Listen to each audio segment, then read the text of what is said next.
Captain Logan. And I'm Eric. Today, Eric and I made, well, not today, like a couple weeks ago, Eric and I made each other watch stuff, and we both did horror movies or movies in the horror realm. We're going to start with Lost Boys, which Eric made me watch.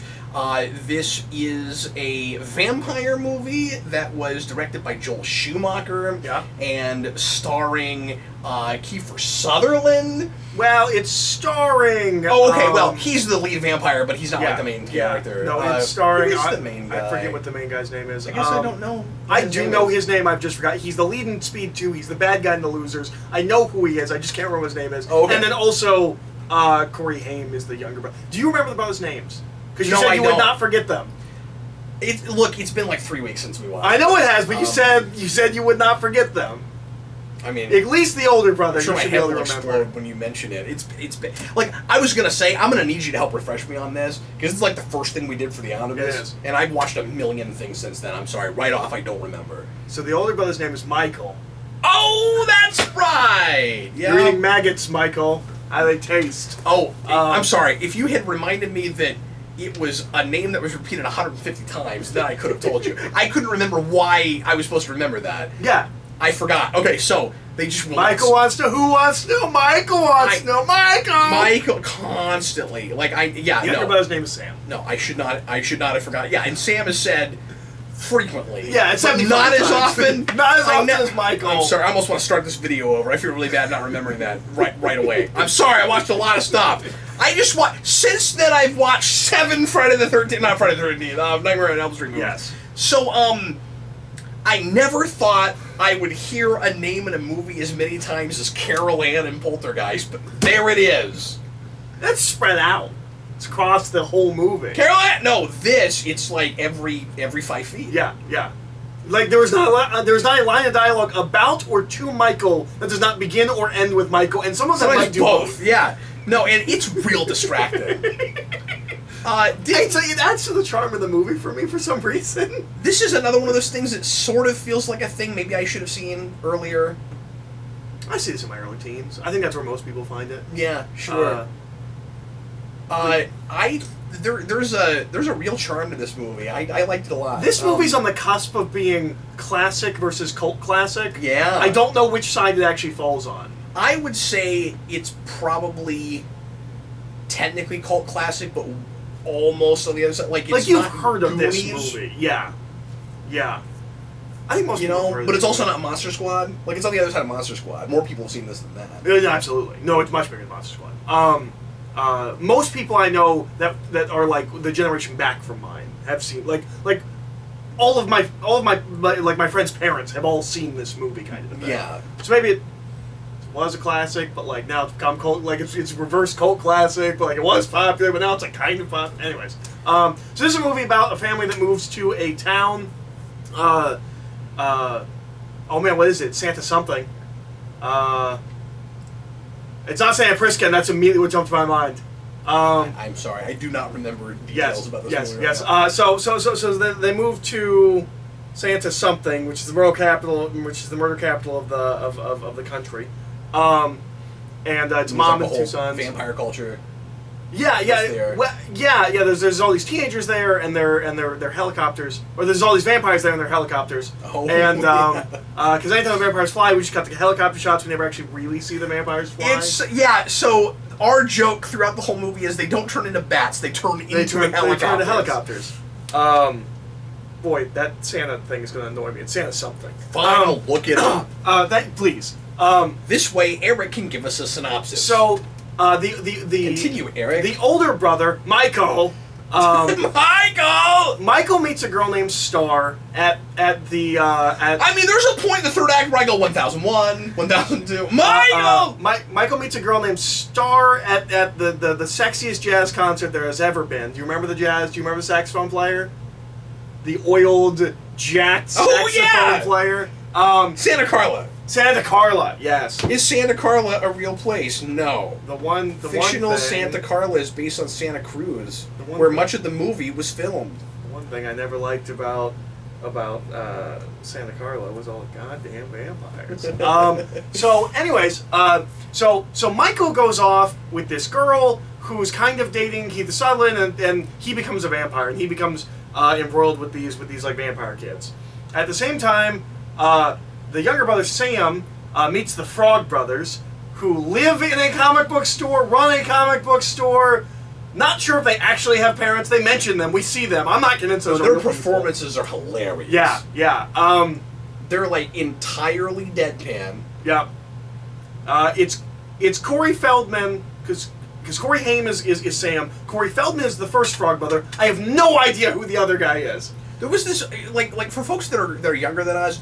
There was a big thing with Corys in the 90s, with like famous Corys in the 90s. Well, and the two of them particularly. Yeah. They do License to Drive, and they're both in the Goonies. And, oh, okay. Yeah. They're a thing. But for a while, I thought that other guy was the other Corey, because when I'm told that Corey Feldman and another Corey are in the same movie, I assume they're playing brothers, and that they're like, oh, they're always in the same movies. Like, surely that guy is the other Corey. So they work at a comic book shop. And everything that's said about comics in this movie is wrong. Yep. You remember all the Superman stuff where he's like, you got the Action 755s with the Superman Red Krypton hasn't been discovered No, yet. it was weird because they were talking about issues that weren't even published remotely close to the same year. Yeah, and they're all like, the numbers are always way too high, right? Yeah, and they also, that's true. Were they in the 700s? No. 700 is exaggeration, but I want to say that there's you have the Superman 322s with the Action Comics like 4 something. I'm like, that's not right. Red Kryptonite must have been introduced way before. Maybe I'm wrong. I don't know, old Superman. Yeah, I don't. And then Where are you from? Krypton? Yeah, like you got to remember just how far back those go. Yeah. You know what I mean? Yeah. Or like the 2 and 300s are pretty early. Yeah, I guess. I don't know where Red Kryptonite is.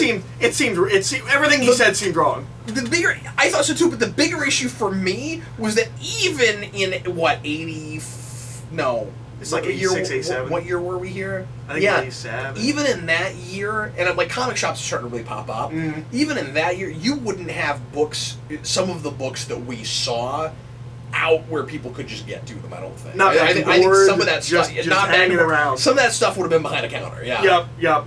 No, I was very distracted by comic book stuff in this movie. There's a lot of it. And it felt like, except this is a way better movie, this is the Wizard for comic book movies. Mm-hmm. In a lot of ways. And like I made that joke and then decided I was right about it. Because it kept going. Like, there's comic book stuff all the way through the movie. Well, the way that Sam learns about the vampire mythology and how to kill vampires is through Vampires Alive, Vampires Everywhere, something like that. There's 2 of them.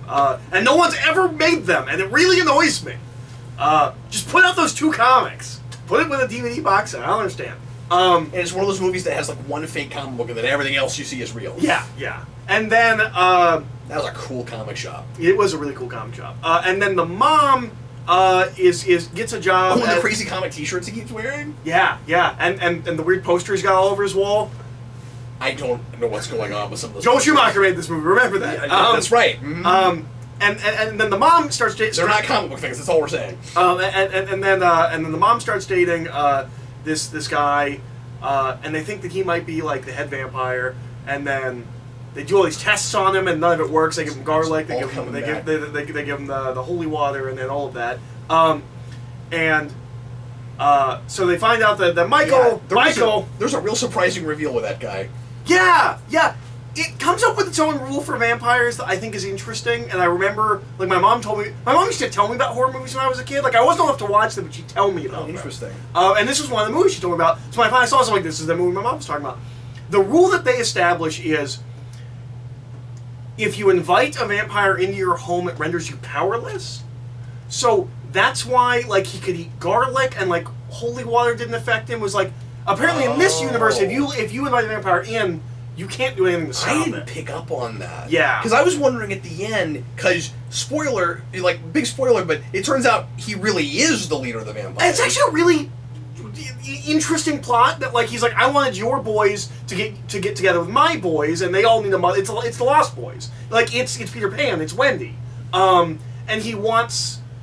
The reason that they go and get Michael it makes the title a lot more interesting, doesn't it? Yeah, and the reason they go get Michael is that he wants to turn Michael into a vampire, so she's if she doesn't come willingly, she'll kind of be stronger. Well, your kid's already a vampire like mine, and like he wants to make a family unit, and that's kind of interesting, and not the obvious place you'd think that Yeah, would like, go. he's obviously not telling them everything, but it's not like a big, elaborate take over the world scheme. He really is just interested in her. Like, The title doesn't actually make sense to the last 10 minutes of the movie, and I think that's really interesting. And even then, they don't underline it, and I really appreciate that. no, that's true. But so yeah, that's kind I'm of actually what this glad movie's you about. did. I did not pick up on that. Okay, yeah, thanks no. for. Sure, there. It's all there. I should watch this movie again. You should. It's fun. But no, I really liked that reveal at the end. But I did kind of wonder, but I thought he proved he wasn't a vampire. Yeah. So it's because he says like you foolish child, if you invite a vampire into your house, it renders you powerless. And I then forgot Michael about that. shows Okay. up and goes, "I invite you in this time." And then it has the best vampire death where the grandfather comes back home and all the spikes from the fence just shoot into him. It's great. It's great. And you suggested that this might have been where Twilight got sparkles. Yes, because when the vampires bleed, there's glitter in them. And so you can see a little bit, but then they go out into the sun, you can see the blood on the people that have just killed vampires, and it's all glittery, and I think that might be, thanks Joe Schumacher, you gave us, you may have given us that for Twilight. It would be insane if she hadn't seen this movie, right? Like, she's writing a teenage vampire thing, she's exactly the right age, like, she's seen Lost Boys. It would be surprising if she didn't. Yeah, sure. But yeah, I'm feeling it. I need to watch it again. I don't know if it was just really late at night when we watched that or what, but I think it was later, but it's starting to come back to me. Yeah. But you had a good time while we were watching it. You enjoyed it far more than I thought you would, but you also were like, I don't know if I would have enjoyed this like right when you moved here. Like I think I've worn you down on certain things. You have, yeah. Like, I think some of my tastes and sensibilities have changed a little bit, as they do when you spend a lot of time with somebody else. I don't know if I've rubbed off on you that much with it. Star Trek, certainly. Yeah. So yeah, we've done this, to each other a little bit, and that's kind of neat. You kind of broaden your palate a little bit. Yeah. No, I enjoyed this a lot. It was really good. I liked it quite a bit better than a couple of other things in this vein that you've shown me that you like a lot. Like I like this better than Monster Squad. Yeah, that's what you said. And I like Monster Squad, but yeah. I really liked this. Yeah. The other movie I was going to show you was because before I got the Tales from the Crypt, I was gonna show you. I was gonna do like a thing where it was this and then American Werewolf in London, but that might be next year, or I might just do that at some point. Yeah, because that's why I like to do forward Halloween. Is I don't show you horror movies for the rest of the year. But also like.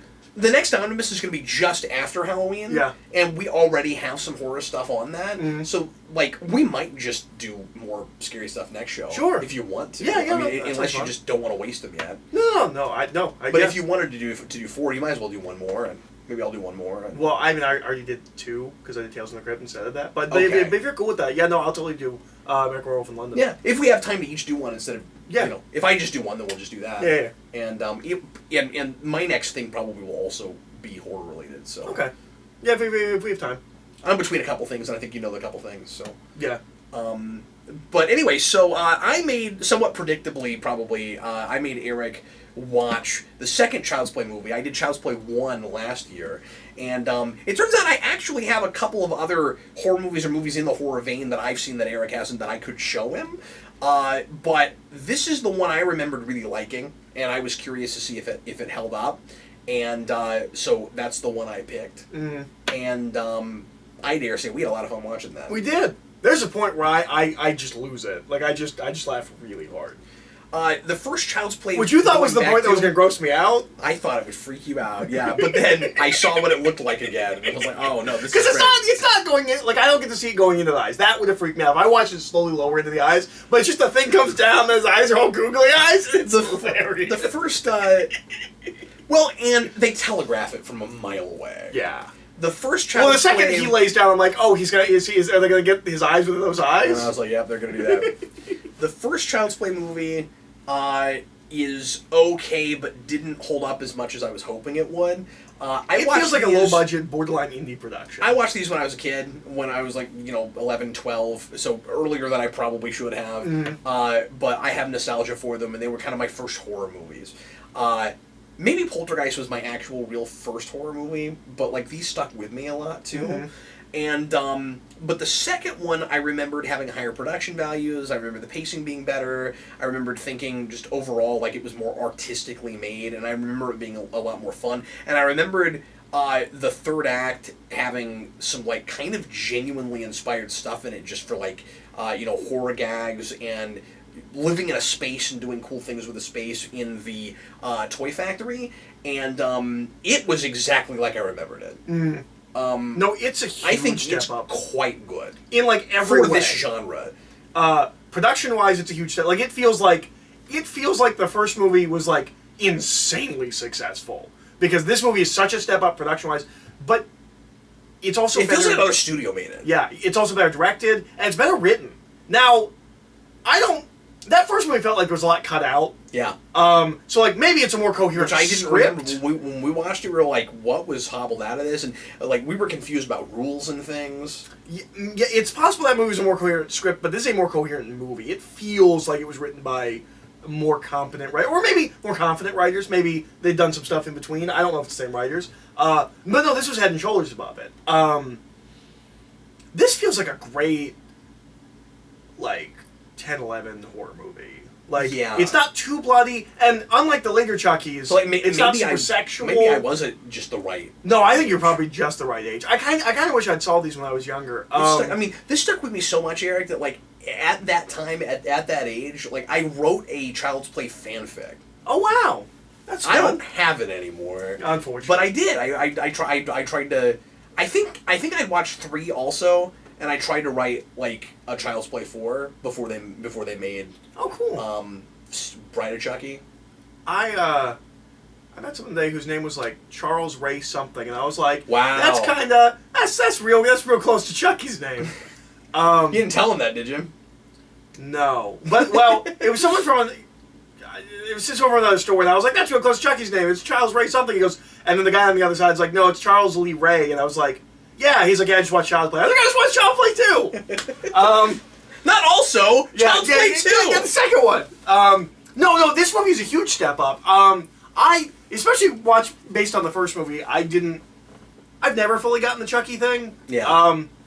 What do you mean, like how it works or just the appeal of it? The appeal of it. Okay. Like, I didn't get, like, and like, because I saw some of Bride at some point, and I've seen some of... Oh, really? Yeah. I didn't know that. Yeah, I thought you just weren't familiar with this franchise at all. No, I'd seen some of... Well, first of all, I'm Red Blood American Male, and Jennifer Tilly's in those films, but... I've never seen Bride or Seed. So I've seen... But I've seen the 2 after those. I saw, like, the first, like, 20 or 30 minutes of Bride when I'm, like, 11 or 12. I don't remember why I don't get to see the rest of it, but, like, somebody... Like, it's like a friend is watching it, kind of a thing, and I'm also there. And for some reason, like, I don't have to go home, or like, I don't get to see the rest of the movie.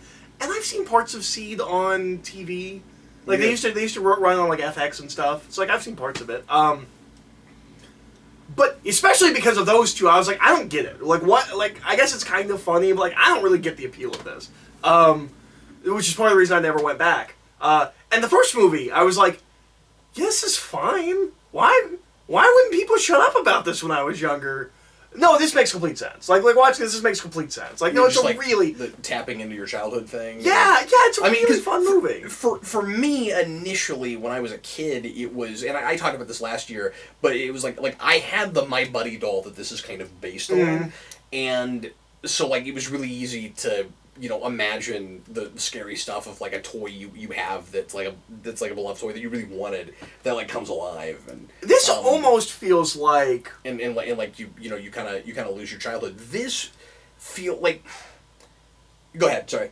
This almost feels like they had a really great idea for a movie, but like they had such a low budget they weren't able to make that movie, and then they got a budget, and then so they can make the movie they really wanted to make the first time. That's almost, like, there's, like, a joy to this movie. Like, they're having so much fun. Yeah, when Siskel and Ebert reviewed it, they, as you might predict, said that it was too mean-spirited, and they didn't like, they were, especially Siskel, that they were putting children in danger. There's something about it where it doesn't feel so mean-spirited to me. And I think the first one does more. Like, this doesn't feel like sadistic, like, haha, let's laugh at a child being in danger. Like, it's almost a children's film. The kid is going to win at the end, and there's no sense that he won't, and he never really gets hurt. Yeah, And it's like an he's already kind of children's film. He's bulletproof, right? Yeah. No, he's covered in plot armor. Well, I guess he is the plot. Chucky has to keep him safe. That's true. It's kind of the conceit. Yeah, and I guess that's kind of nice. Yeah, but no, there's actually a reason behind it. And I also like a slasher character that's after something beyond just killing someone. And by the end, it's just a revenge thing where it's like, well, if I can't have your body, then you're gonna be dead. But they get the whole way. Yeah, they get there. The whole way through, he needs another vessel because for whatever reason, something his because he needs to go back in the human body. Something. Yeah, what I was gonna say is his Chucky body is turning into a real body. Yeah, it's weird because he says again, because it happened in the first movie. I was like, well, how did you undo that? Just do that again. Yeah, and so he has to jump to someone else before it turns human. I don't know what that ends up looking like, because I guess it's just a Chucky doll that can bleed and stuff. Which I think is what it was in the first movie. As opposed to turning into... Yeah, and I guess that's just so that we can... It feels like that's just an excuse to have more blood. Or it's the very early stage of the transformation. Like, if we didn't stop him, he would become more and more human-like. Yeah. That's possible. But no, this movie's a ball of fun. I think there's also some catharsis from your childhood or being a kid watching this, where it's like, yeah, we've all had teachers like that. She needs to die. Yeah. I mean, yeah. It does that kind of thing. We all have adopted parents that have no interest in raising children. Yeah, and they're the worst. They're the worst. And the dad is worse. Is played by an actor that I like a lot, who played a Q in Voyager called Quinn. It's in an episode called Death Wish that's wonderful. And you wouldn't know he could act watching this movie. Well, it's interesting because the girl is good. She is. Not the wife. The wife is fine. But the girl is legitimately good. And the kid is leaps and bounds above where he was in the first movie. I mean, I would say, yeah, and... as we talked about when we watched it, yeah, he's gotten a little bit older, but he looks like he's learned some things. I don't know if he did any acting in between, but it feels like he did. He's better than Nancy in Nightmare on Elm Street. Yeah, especially in New Nightmare. And 3. She's terrible in 3. She's not great. We'll talk about that. Yeah. She wasn't good enough to be a Power Ranger, man. I don't care what anybody says. She's awful. Was she a Power Ranger? No, but she wouldn't have been good enough to be one. Oh, sorry. She wouldn't have been good enough to be a Power Ranger. No, you're not wrong. You're not wrong. But yeah, anything else you want to say about that? No, I'm good. Yeah, sign flip. Yeah, absolutely. So yeah, there we go. Well, we both liked our movies. Yeah. Again, probably more horror-y type things next time. We still have more October. We're gonna keep doing that kind of stuff. Yeah, anyway, we have more October. Yeah. And then by the time you see the next omnibus, it won't be October anymore. Yeah, but we'll still have watched and read and done those things. Mostly. We will have done them. So we might be like Halloween Part 1 and 2. Yeah. Well, folks, thanks a lot for watching. Sure appreciate it. We're going to move on now to the next segment. Next up, I'm going to talk a little bit about the Nightmare movies, because I finally watched through those. And I'm going to see how much I can do in 20, 30 minutes. And then we just have a couple more things left. So keep with us, will you? And in the meantime, thanks for watching this video. I'm Captain Logan. I'm Eric.